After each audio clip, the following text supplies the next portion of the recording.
Mhm. Let's just go ahead and get started.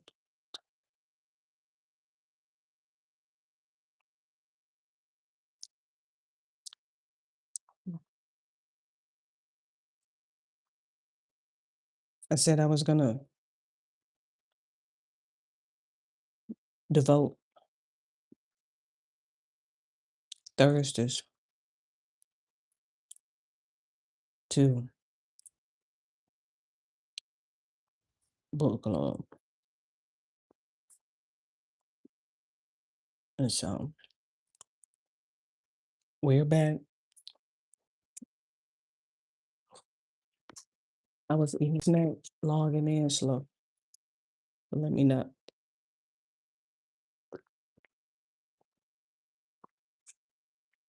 be doing all this unnecessary talking.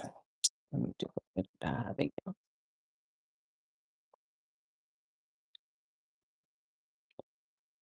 So we already started or we already read the intro and we're at part one. Now we're on part two, the power of words.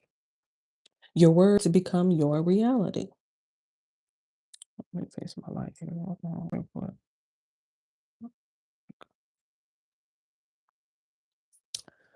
What you think shapes your identity, and what you say determines your reality. The words that come out of your mouth take shape in the world, remaking your circumstances by changing attitudes and driving actions. It's no exaggeration to say that you have the power to create or destroy by exercising the power of speech. If you are to take control of your attitude, it's vital that you understand the power of words and their critical connection to your thoughts and ultimately your attitude. We've already discovered that your thoughts have the power to shape your identity. When you think positively or negatively about yourself, others, or the world around you, those thoughts go to work, impacting everything from your energy level to your relationships, even your possibilities for the future. In this chapter, we take the power of your attitude to its logical next step. First, it shapes your thoughts, and then it inevitably flows out in the things you say. Your attitude determines your thoughts, and your thoughts become your words. And those words are powerful tools that will shape your life. What happens when you think in one direction for a while? You begin to speak in that same pattern. There's a direct link between your attitude and your thoughts, and between your thoughts and your words. When you have a positive attitude, you think positive thoughts, and your words follow. And it works the same with a negative attitude. It produces negative thoughts, which in turn produce negative words. I'm certainly not the first to point this out. The critical connection between thoughts and words are mentioned by none other than Jesus of Nazareth, who said the good person out of good treasure of his heart produces good, and the evil person out of his evil treasure produces evil. For out of the abundance of the heart of his mouth speaks. Well, hold on. The good person out of the good treasure of his heart produces good. And the evil person out of his evil treasure produces evil.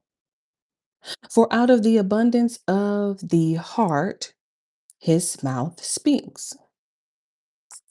That ancient wisdom holds true today.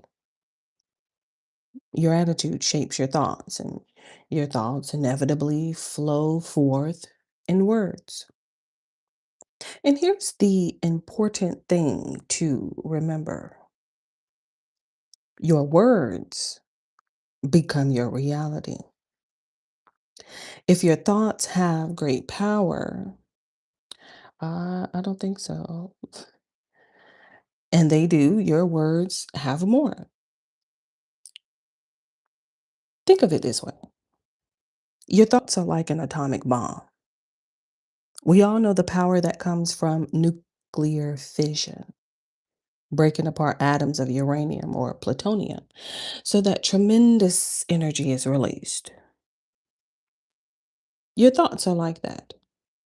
Even a tiny thought or idea can release great power in your life, as we discovered in the last chapter.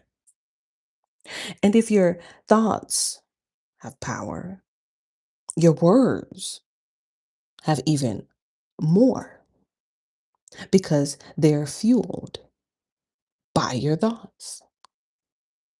Your words are like a hydrogen bomb, which uses nuclear fusion to create a chain reaction.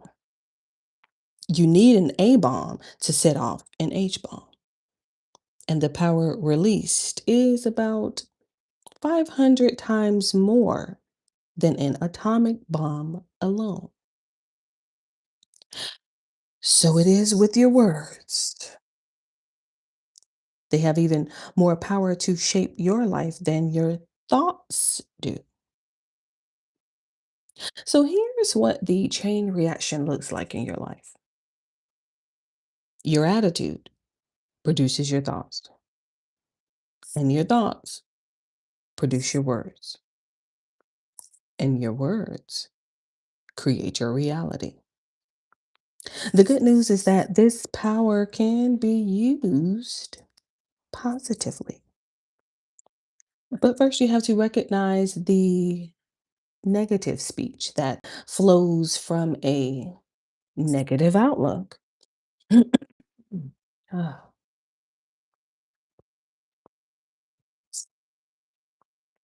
this is why I love this book. Your words have creative power. Your words have creative power. Hello, Lavelle. Mm. Let that sink in for a minute. The things you say take shape in your life and in the lives of those around you. You've already experienced this, though you may not have noticed it. When you read a good book, the author creates a setting for your using nothing but words. You fall in love with the heroes and hate the villains. You can picture the mountains or the seashore or a tiny apartment where the characters live. It's like you're there. Hold on. That's the power of words.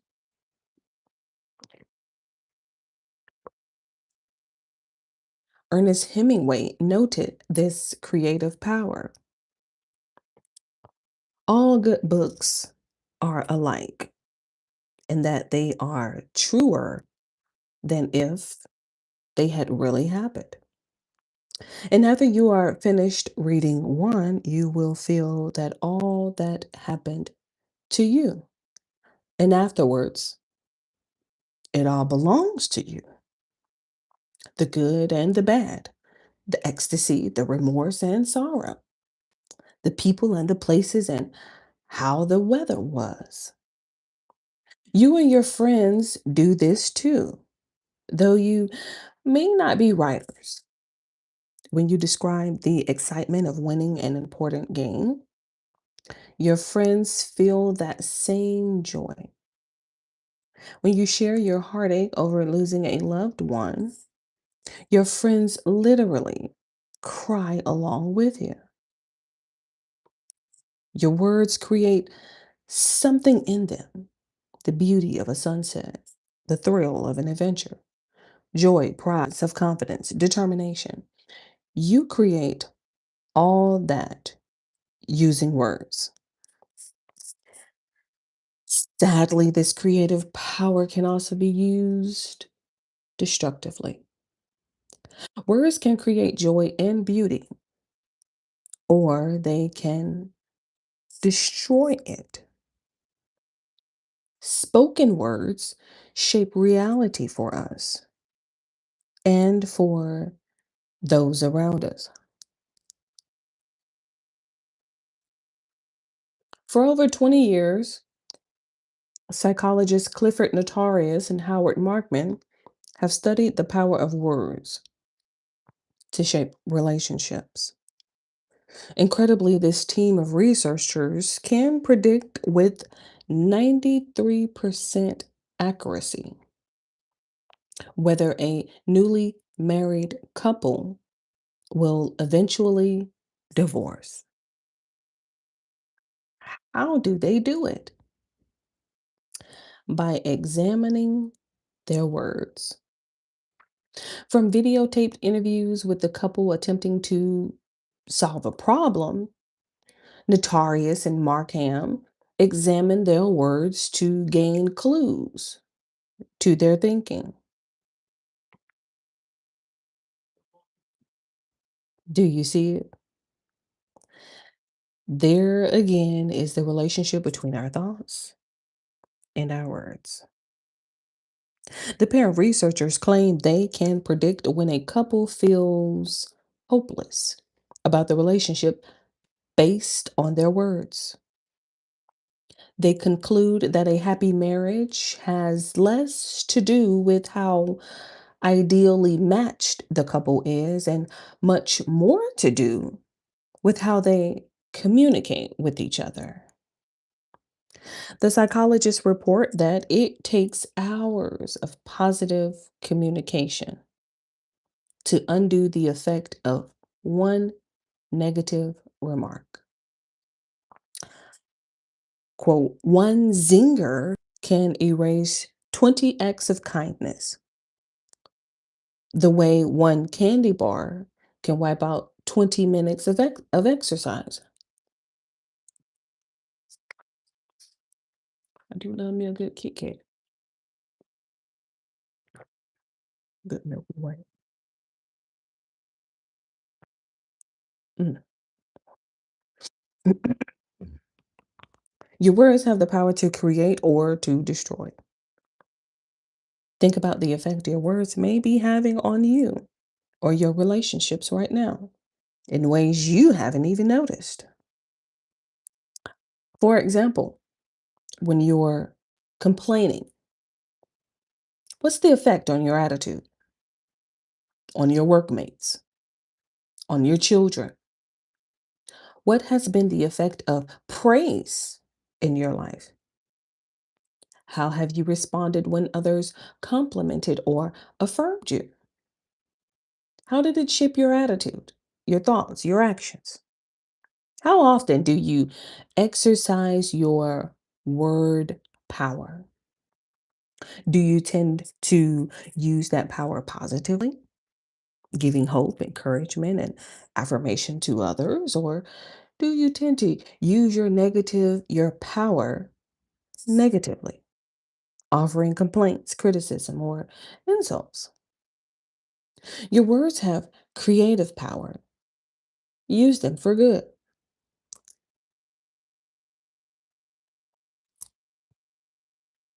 The spiraling effect of thoughts and words. Your thoughts take shape in the form of words, which in turn shape your reality. And the power works in the opposite direction as well. Your words shape your thoughts, which in turn affects your outlook. The writer George Orwell pointed this out, saying, quote, "But if thoughts corrupts language, language can also corrupt thought." That theme was played out in Orwell's futuristic novel, 1984. The story centers on an oppressive, authoritarian government that controls the population by, among other things, using the power of words. The evil dictator known as quote as Big Brother created a language called newspeak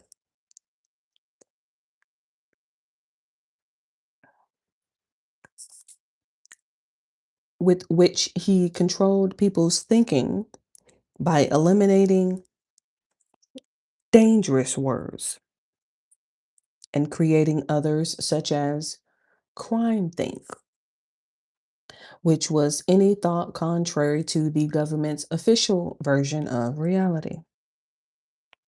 If you doubt that words affect thoughts just as much as thoughts affect words, consider how politicians in real life vie to shape what we think on any issue by influencing the terminology we use to talk about it. This makes it even more critical that you learn to take control of your words, how you feel about yourself, which will in turn produce more of the same kind of speech. So, for example, when you make a simple mistake, like locking your keys in the car, if you say to yourself, "I'm such an idiot," you'll begin to feel that way. In turn, you will think more negative thoughts about yourself and you will talk yourself down even further. But if you take control of your words, you can reverse that spiral and affect your outlook for the better. Hello, Anna. What if, in the same circumstance, you said, "Cool, I get to learn how to solve a really annoying problem"? Changing how you speak will change how you think, and that will in turn produce a positive outlook. The next time you face a challenge, you'll be thinking, "I can handle this. I solve problems all the time." Your thoughts and words are really inseparable. One flows to the other and back again. Perhaps that's why ancient Israel's King David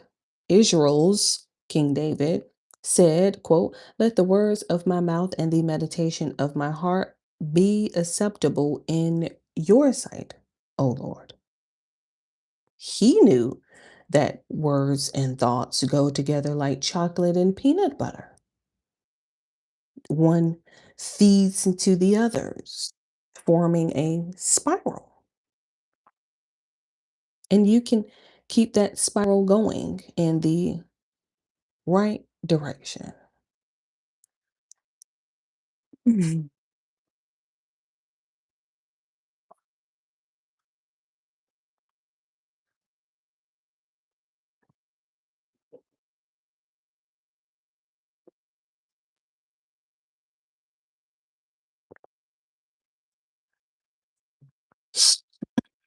Recognize and eliminate negative speech. One of the key things you'll need to do in order to harness the power of a positive attitude is to recognize and eliminate negative speech from your vocabulary.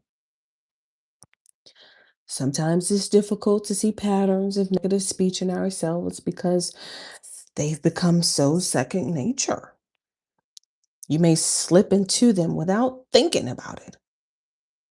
Even worse, you may be tempted to justify your negative speech in the form of complaining, sarcasm, and the like as venting or just kidding around. Here's an exercise to assess the grip that negative speech may have on you. Go for 24 hours without saying anything negative. If you couldn't go for one day without having a drink, you'd have to conclude that you're an alcoholic. If you couldn't go a whole day without smoking, you'd be forced to see that you're addicted to nicotine. In the same way, if you can't go for an entire day without speaking negative words, you will have to admit that you have a problem in that area. Without a doubt, you can trace that negative speech back through your thoughts to your outlook on life. This will be a revealing exercise for you. What do I mean by negative speech? Here are 8 types of negative speech to recognize and avoid. Gossip. Gossip is passing along an unkind or unflattering rumor or report, whether true or not, about someone who's not present. Gossip is tempting because it rises from our feelings of inferiority about ourselves. We somehow feel a bit better when we're making someone else look worse. Do you see the connection between what we think and what we say? That connection is real.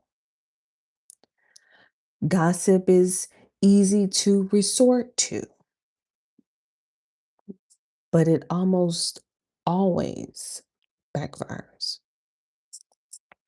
You never look taller when standing on someone else's demolished reputation. And as has so often been pointed out, what goes around comes around.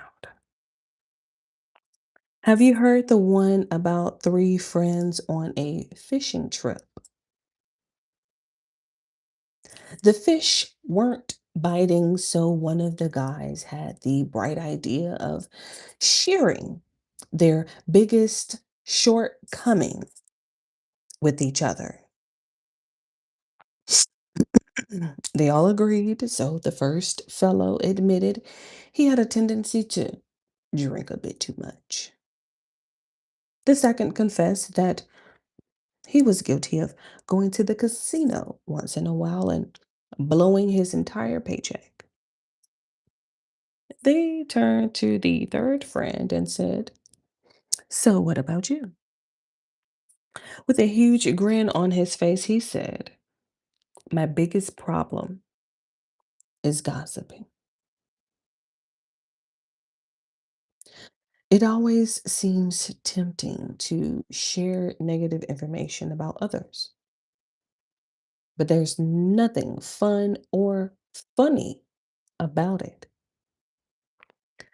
Recognize that speaking ill of others stems from your own insecurities and never do it.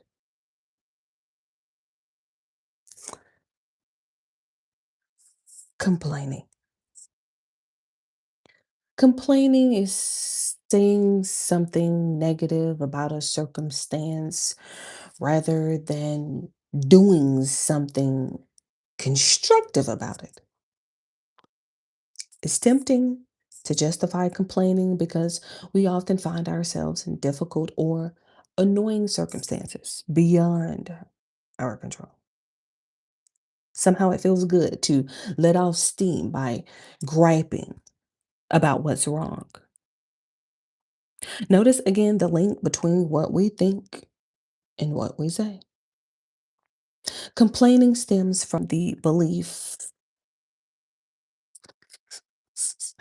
right or wrong, that we're powerless to bring change or that we've been somehow wronged because our outlook is negative. We think we're helpless and we vent that feeling by complaining.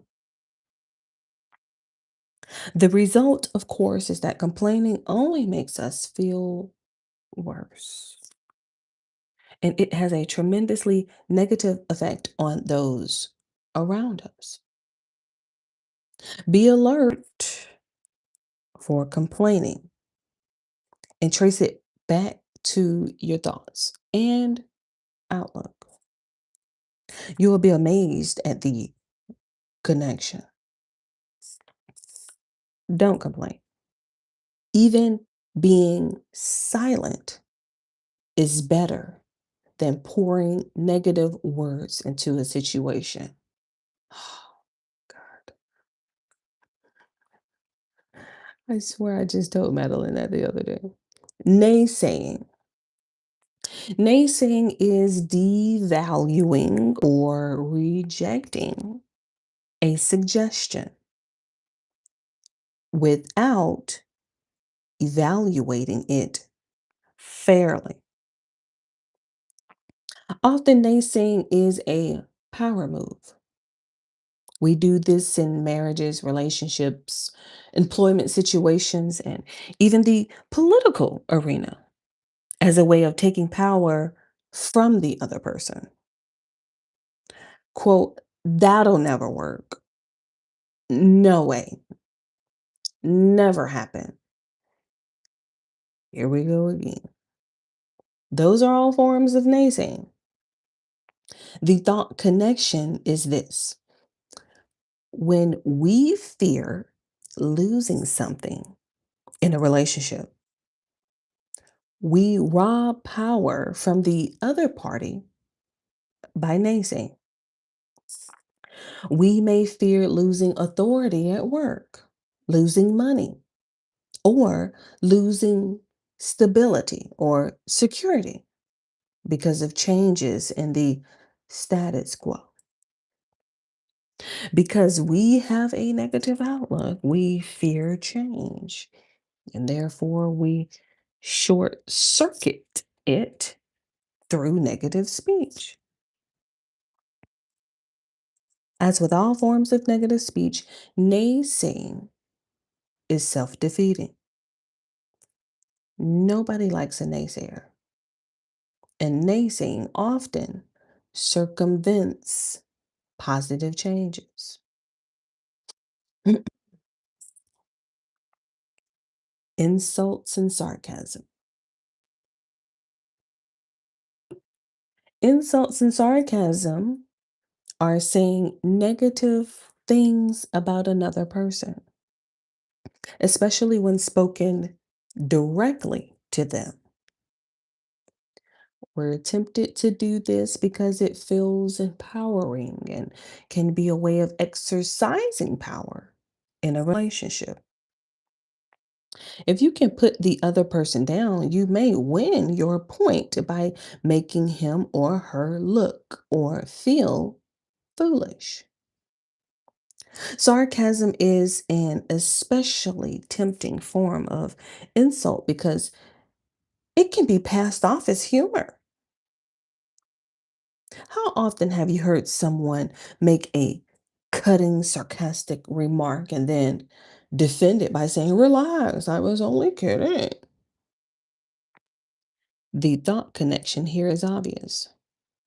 When we feel threatened or inferior, we lash out with aggressive speech.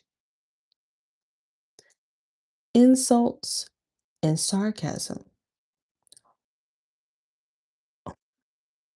are a power move intended to make you feel superior to another person. Again, negative outlook leads to negative self image, which in turn produces negative speech. Contrary to popular belief, words hurt people. Insults and sarcasm are incredibly harmful to others, even if they don't reveal the hurt to you. Never use words to harm. Trolling. Trolling is saying negative things directly to another person through electronic media.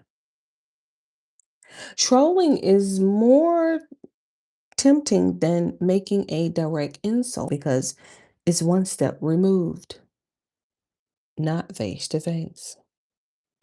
Also, it can be done anonymously, which makes the conflict one sided. The same thought connection that applies to insults and sarcasm is at work here. Our negative view of life produces negative self esteem, feelings of hopelessness, and fear. Add the possibility of lashing out anonymously, and trolling is all too easily done. Our culture is awash in negativity on the internet. Don't get sucked in. Lying. Lying is deceiving others using words. Obviously, this includes making false statements, but there's more to it than that. Being untruthful includes misrepresenting the truth using partial truths, omissions of fact, carelessness with facts, misdirection, or exaggeration. The thought trail behind lying leads back to a belief that truth is somehow an enemy. We falsely believe that if the whole truth were known, we would suffer in some way. Though there are occasions when facts don't need to be made public, any attempt to manipulate the truth is dangerous. The age old wisdom holds true. The truth will make you free, or shall set you free. Bragging. Bragging is relating positive and often exaggerating information about yourself for the purpose of making yourself look better to others. It's a close cousin of lying because bragging generally paints too rosy a picture of the bragger. Of course, there are occasions, such as a job interview, when you must let others know your accomplishment. Generally, however, bragging stems from the negative thought that others somehow don't respect us enough or give us the attention we deserve. Bragging only makes that worse, of course, because nobody likes a bragger. Social media has created an epidemic of bragging in the form of creating online profiles that match little resemblance of our real lives. It's easy to give the impression that our lives are more interesting and well managed than they really are.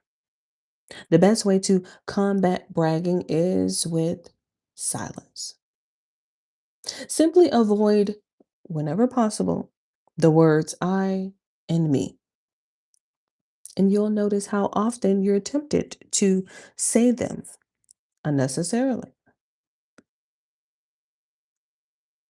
Profanity. Profanity is the use of words that are generally regarded as crude or socially unacceptable. We're tempted to use profanity for a variety of reasons, such as to lend impact to our speech, to make us look authentic, or to shock or intimidate others. The use of profanity in America is increasing. A poll conducted by the Associated Press revealed that nearly 75% of people questioned said they encountered profanity in public frequently or occasionally. Two-thirds said they think people swear more often than they did 20 years ago.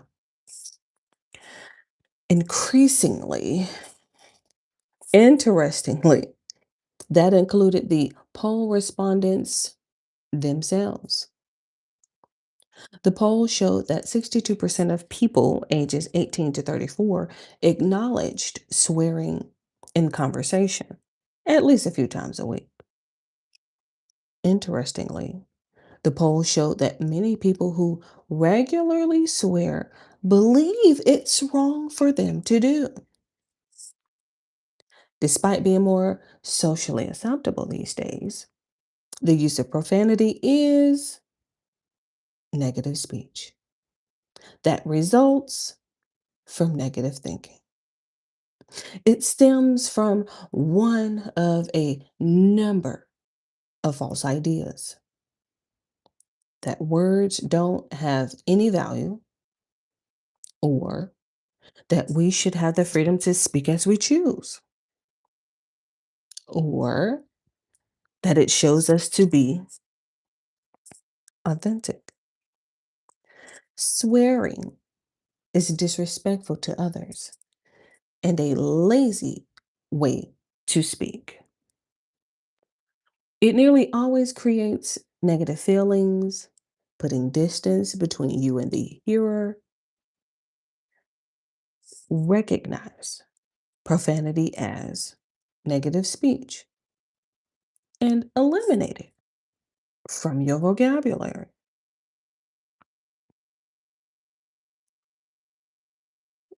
Use your power for good. From the Declaration of Independence to the Gettysburg Address to Dr. Martin Luther King Jr., Dr. Martin Luther King Jr.'s I Have a Dream speech, we've seen many powerful examples of the way words shape reality. The things we say really do have creative power. And that's true for you as well.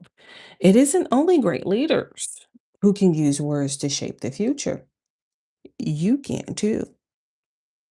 Dr. Dennis Hensley is an English professor who had a student named Sean in his world literature course. Sean was a wrestler and looked every bit the part. He excelled at weightlifting and his chiseled physique showed it. Though Sean had the semester getting average grade, though Sean began the semester getting average grades, he made steady progress. When he earned an A on a quiz, Doc Hensley encouraged this tough guy student with a handwritten note on the back of the paper. Quote, "This is superb work, son. I congratulate you. You've been working hard, and this is the payoff. Well done!" Exclamation point. When he handed the papers back, Doc was pleased to note the smile on Sean's face when he saw the grade. When the young man read the note, however, he looked crestfallen and avoided eye contact. After class, he quickly left the room. 2 days later, Sean met with his professor to explain his reaction. With tears in his eyes, Sean recounted the sad story of his parents' divorce when Sean was just 7 years old. Quote, I felt it was my fault that my dad left. I got it into my head that if I could just be a better son, he would come back and live with us again. We'd all be happy then. After a pause, he added, so I played every sport at my schools and all the summer sports I could sign up for. I thought that if I could just hit enough home runs or score enough touchdowns or shoot enough baskets, my dad would be proud of me and would come back. Of course, it hadn't worked.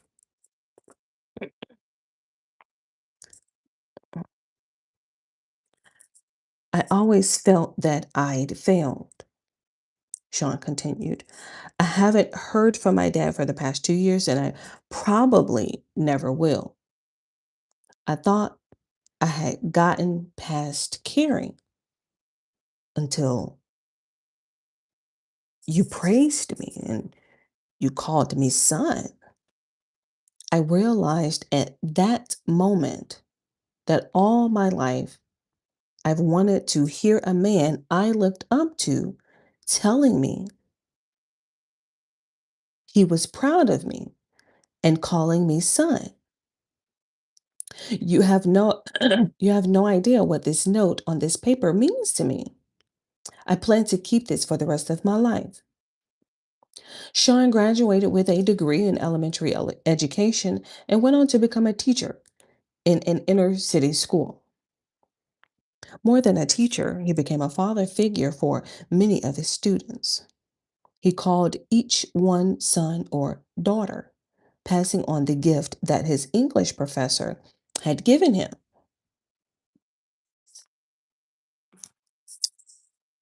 Do you see it now? Your words have the power to create. With your words, you bring beauty, joy, passion, energy, truth, wisdom, justice, and gladness into the world. With your words, you create a better future for yourself and those around you. Your words do indeed have power. Use them carefully and seen. Because, of course, that's the end of part two. That is the end and scene. Let me finish my snack. Mm. You see why I love reading this book? Ah, such a breath of fresh air. Such a breath of fresh air. It always reminds me to stop cussing. It always reminds me. Hmm. We know we'll get there one day. We know. That's why we read this book. That's pretty much it for me. Um, so I have on Friday and Saturday to like figure out the rest of the schedule. But I believe for now, I think I have true crime Sundays. So we'll just do we'll do true crime on Sundays. So we're gonna be watching Mike, Adrian, Kevin, Giles, somebody. Okay, vlog me Mondays. We'll figure it out. But it's gonna be vlog me. So I'm gonna be vlogging. I'm gonna be talking. You know, maybe doing some Q&A sessions or something like that. It's just vlogging, no YouTube, like watching YouTube or anything like that. Just talking. I don't know what's Tuesday. I haven't gotten to Tuesday yet. Um, But I believe that's 3 days. I got book club Thursdays, true crime Sundays, and vlogmas Mondays. So I think I only have what Wednesday. I think it's supposed to be I had said something on my way in here when I had went to go get another bottle of water. Um Something about I can't think of like the word, but it's something with Child, I can't think of it right now. I'm trying to eat. Um it's what it was a specific word that I had used. Um um Something about content. I don't know. It might be the evolution of content creator. You know, I have to like spend a day prepping. Cause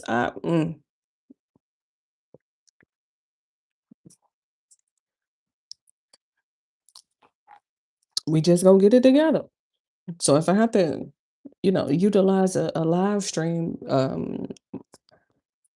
editing content and chopping it up this content, that's what we're gonna do. See? That's what we're gonna do. But since because the title is only for part two. So I can only read part two. I have part three ready. But I can't read it because it's not the title.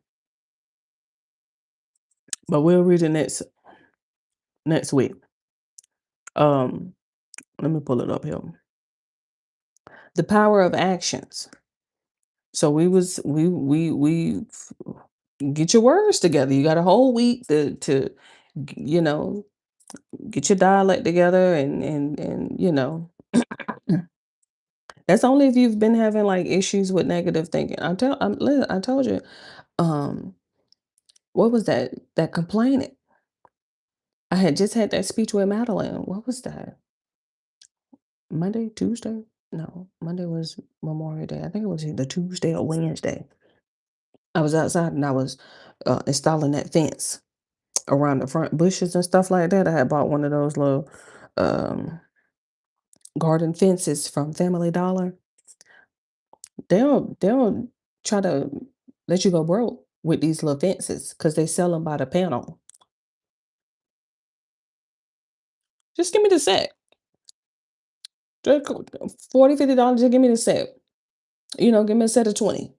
Like why I gotta keep paneling one one. Because I had priced it at Home Depot and theirs was like $7 and some change.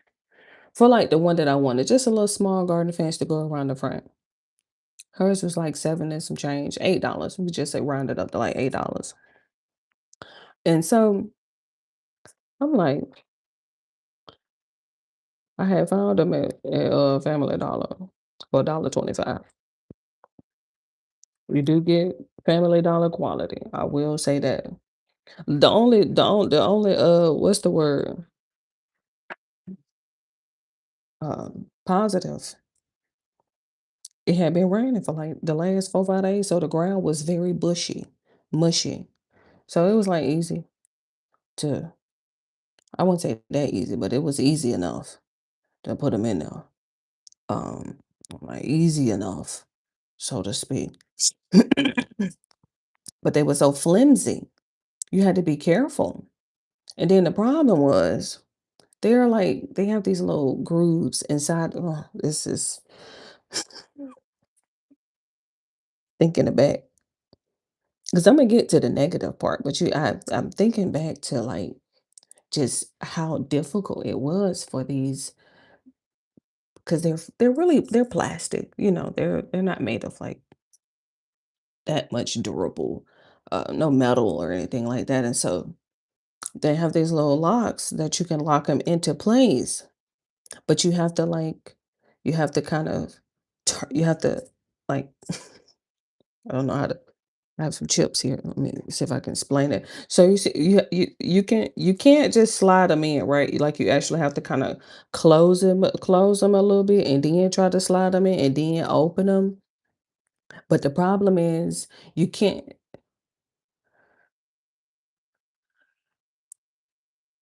put them like you can't install them into the ground as easy with them connected. It was very early in the morning. It was about 9:30, 10. And the mosquitoes, they don't sleep. Not around this time of the year, especially after it's been raining. They don't, they don't take days off. And so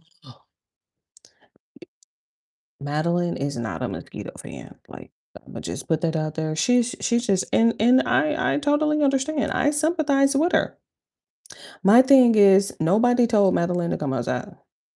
I know I didn't. Like I said I was going out there to put the fences in. I mean, the little garden fences in. I was just gonna figure it out because, of course, I didn't know like what to expect. So I was like, let me go out here and see what I can do. You know, that's the only time they let you go outside is when you like working in the yard, picking up leaves or something, raking leaves or something. Like that's the only time they really let you go outside. Other than that, then where you going? The mosquitoes are biting early, and so she just go into this full mode, like, she's just spewing out all this negative energy. She's complaining about the roly poly. She's complaining about the mosquitoes. It's hot. She's sweating. Oh my goodness. Ma'am. I was like, Madeline, all you had to do is just dismiss yourself. Like, nobody forced you to be outside. Nobody required you to be outside. Ma'am, mom, excuse me, the mosquitoes, the roly poly. I'm just gonna go inside. Just dismiss yourself. It's okay. I've been working on her about that negative energy this week.